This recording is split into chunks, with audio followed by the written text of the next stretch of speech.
والصلاة والسلام على رسول الله. أعزائنا المتابعين، يا رب تكونوا بخير. دي يا جماعة فراخ بالمصلة على الطريقة الهندية، ومعها رز أبيض ومعنا خضار سوتيه. إن شاء الله بإذن الله هننفذ الوصفة، ويا رب الطبق يعجبكم.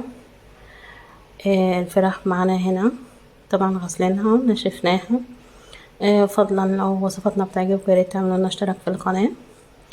أول حاجة طبعا هننزل بالفراخ، ومعانا هنا معلقة ملح وبابريكا حلوة ومعلقة كزبرة ومعلقة فلفل اسود. ودي المصلة يا جماعة. في مصلة حارة وفي مصلة عادية على حسب رغبتكم طبعا. ده معلقتين جنزبيل ومعلقتين توم مهروس ومعلقتين عصير ليمون.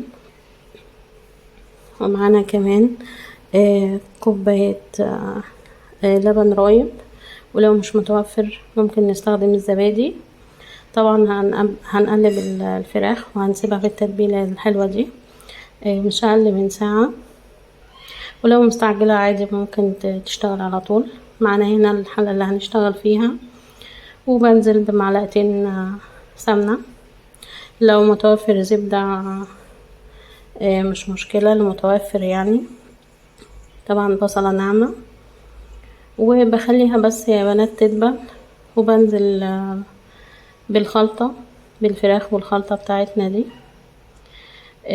بقلبها وبسيبها بتاع 5 دقايق كده، وبحاول اقلبها على الجناب يعني عشان السوا بتاعها. وبعدين نزلت بمعلقة صلصة، معلقتين صلصة معذرة، وكوباية عصير طماطم، وبقلبها وبغطي عليها برضو. طبعا هنا خلاص هي استوت تقريبا. ده بقى يا جماعة كوباية كريمة اللباني، دي اهم خطوة في الوصفة. تمام. عشان الصوص يجمد ويبقى حلو، انا عملت معلقة نشا في مية، وزي ما انتوا شايفين كده الوصفة بقت جميلة قوي. ويا رب يعجبكم الفيديو، يعجبكم. الوصفة جميلة قوي يا بنات، ويا ريت تجربوها. خلينا نطلع بقى الأكلات المصرية شوية، ونشوف الأكلات اللي بتتعمل برا يعني.